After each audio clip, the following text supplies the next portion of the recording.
Assalamualaikum warahmatullahi wabarakatuh. Bagaimana kabar kalian semua? Semoga sehat selalu. Sebelumnya, marilah kita berdoa terlebih dahulu. Berdoa sesuai dengan keyakinan masing-masing. Berdoa mulai. Berdoa selesai.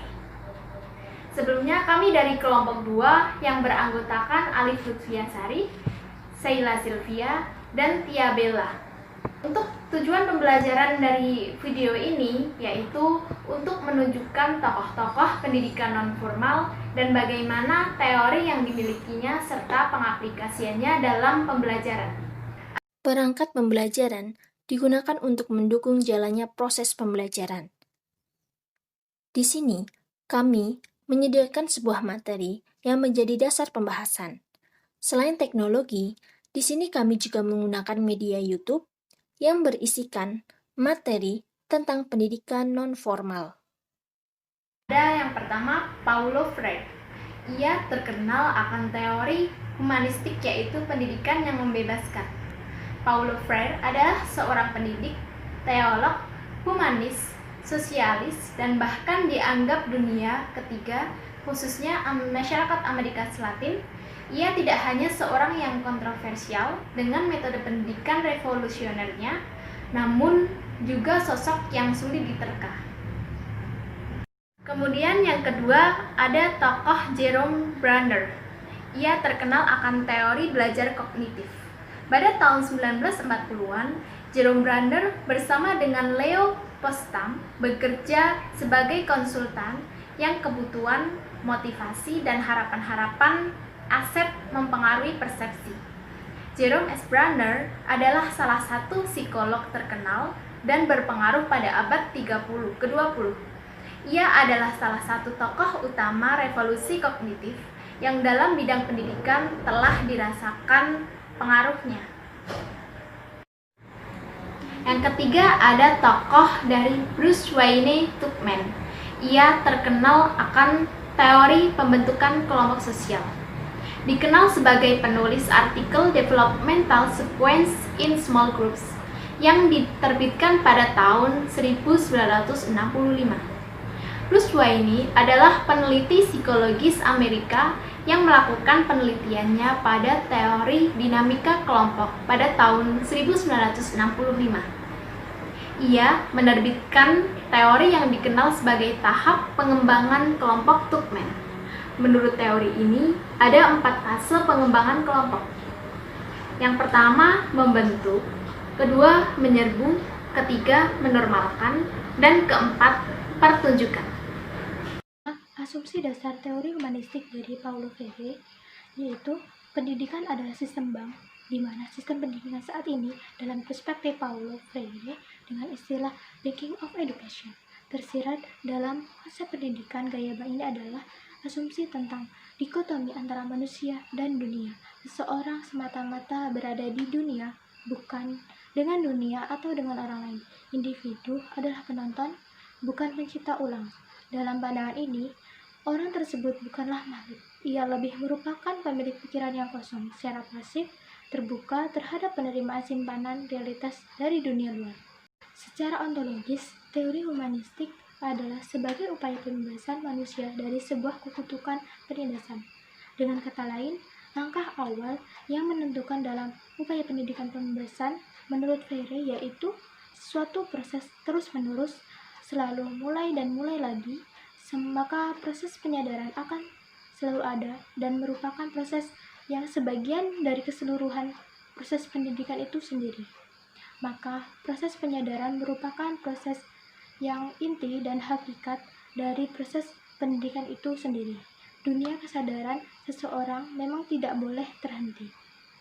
Ia senantiasa harus terus berproses, berkembang, meluas dari satu tahap ke tahap lainnya, dan dari tingkat kesadaran naif sampai kesadaran kritis. Secara epistemologi, teori humanistik ini di dalam praktek pendidikan dan pencarian kebebasan, pendidikan pembebasan terdiri atas tindakan kognisi, bukan transfer informasi.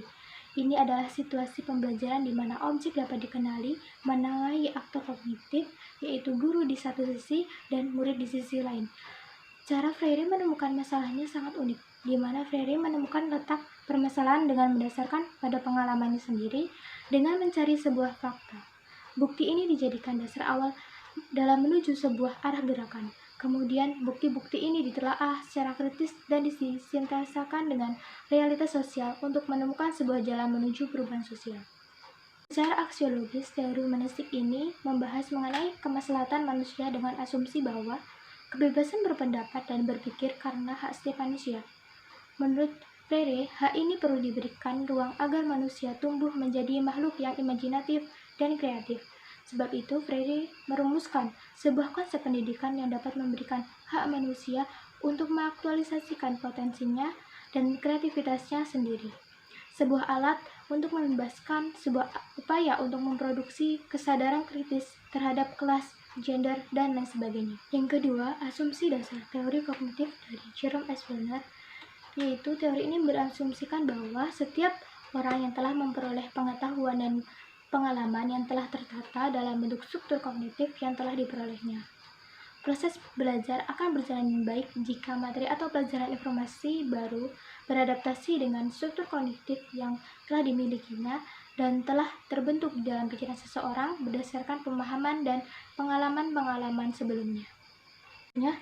Teori belajar kognitif ini mementingkan proses belajar daripada hasilnya. Para penganut aliran kognitif ini mengatakan bahwa belajar tidak sekedar melibatkan hubungan antara stimulus dan respon. Namun lebih dari itu, belajar melibatkan proses berpikir yang sangat kompleks. Bernard memandang motivasi sebagai kekuasaan internal dalam proses belajar. Belajar adalah tujuan langsung, proses mengalami, menemukan pengetahuan. Pandangan lain dari Bernard yang patut ditengahkan adalah dunia model. Menurut Bernard, belajar bermakna hanya dapat terjadi melalui belajar penemuan. Pengetahuan yang diperoleh melalui belajar penemuan bertahan lama dan mempunyai efek transfer yang lebih baik.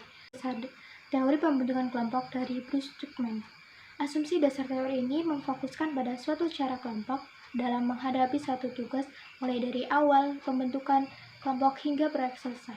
Proses pembentukan ini diawali dengan adanya persepsi, perasaan, motivasi, dan tujuan yang sama dalam memenuhi kebutuhannya. Proses pembentukan kelompok ini dimulai dari adanya persepsi atau perasaan yang sama untuk memenuhi kebutuhannya. Dari perasaan ini akan muncul motivasi untuk memenuhi kebutuhannya, kemudian menentukan tujuan yang sama dan akhirnya terjadilah interaksi sehingga terwujudlah sebuah kelompok. Selanjutnya, proses pembentukan kelompok ini akan ditentukan oleh kedudukan masing-masing individu, siapa yang akan menjadi ketua dan siapa yang akan menjadi anggotanya. Dalam perjalanan kelompok ini akan terjadi interaksi antar anggota dan yang memungkinkan terjadinya konflik. Tapi konflik ini biasanya bersifat sementara karena manfaat kelompok ini lebih besar, sehingga anggotanya akan menyesuaikan diri karena kepentingan bersama dan setelah itu perubahan kelompok ini akan mudah terjadi. Kemudian, aplikasi dari seorang tokoh Paulus di mana mengkritik pembelajaran dari gaya bank menjadi pembelajaran yang menghadapi masalah. Membuat peserta didik lebih kritis, karena di dalam diri manusia terdapat kekuatan untuk mengubah serta menciptakan. Kemudian, terdidik tidak dapat dilihat dan ditempatkan sebagai objek yang harus menerima dan diajar. Pendidik atau tutor sama-sama belajar dari masalah, kemudian memecahkan masalah. Pendidik atau tutor dalam pendidikan non-formal berfungsi sebagai tutor yang memperlancar percakapan dialogis dan berbicara seperti teman ketika menghampiri dan menanyakan permasalahan sehingga terdidik akan merespon dengan aktif.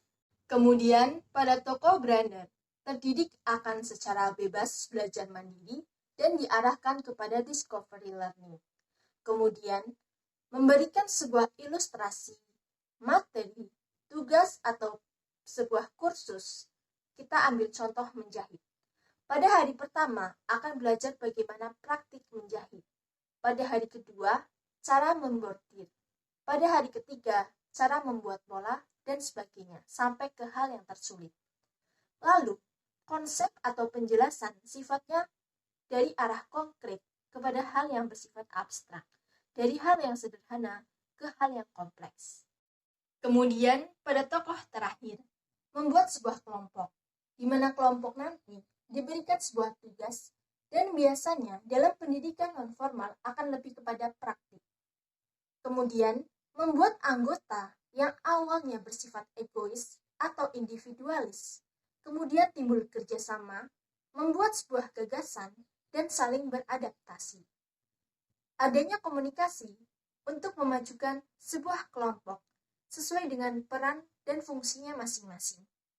Kemudian, jika suatu kelompok tersebut sudah mencapai ketercapaian, maka kelompok tersebut akan berakhir dan bersatu kembali jika terjadi sebuah kesalahan atau ada hal yang harus diperbaiki. Setelah mendengarkan pembahasan yang telah kami sampaikan, beberapa referensi tambahan, baik dari buku teori serta pendidikan nonformal. Terdapat juga link jurnal, artikel, serta materi tambahan lainnya yang digunakan untuk memperkaya pengetahuan tentang pendidikan nonformal. Kesimpulan yang dapat diambil dari pembelajaran kali ini yaitu tokoh-tokoh pendidikan nonformal diantaranya Paulo Freire, Jerome S. Bernard, dan Bruce Weinman. Para tokoh pendidikan ini memiliki teori dan asumsi dasar mengenai pendidikan nonformal.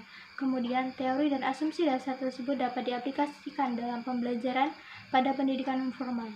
Pendidikan nonformal merupakan pendidikan yang membebaskan dari segala penindasan, membebaskan terdidik untuk belajar sendiri, mengarahkan pada discovery learning.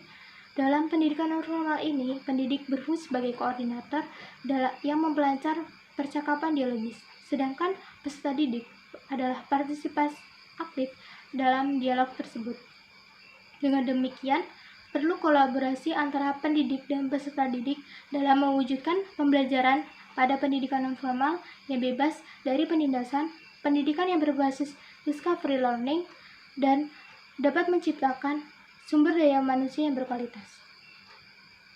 Lalu, pengalaman apa yang baru dan menarik yang kalian dapatkan dari video pembelajaran ini? Untuk menambah pengetahuan dari materi pembelajaran yang telah kami sampaikan, maka kami menyediakan soal-soal sebagai latihan dalam memahami materi pembelajaran ini. Berikut ini soal-soal yang dapat kalian kerjakan. Untuk lebih jelasnya, kalian dapat mengerjakan soal-soal tersebut melalui link Google Form yang telah kami sediakan pada video ini. Berikut ini adalah instrumen asesmen yang kami gunakan dalam melakukan penilaian terhadap peserta didik dalam memahami materi pembelajaran yang telah kami sampaikan.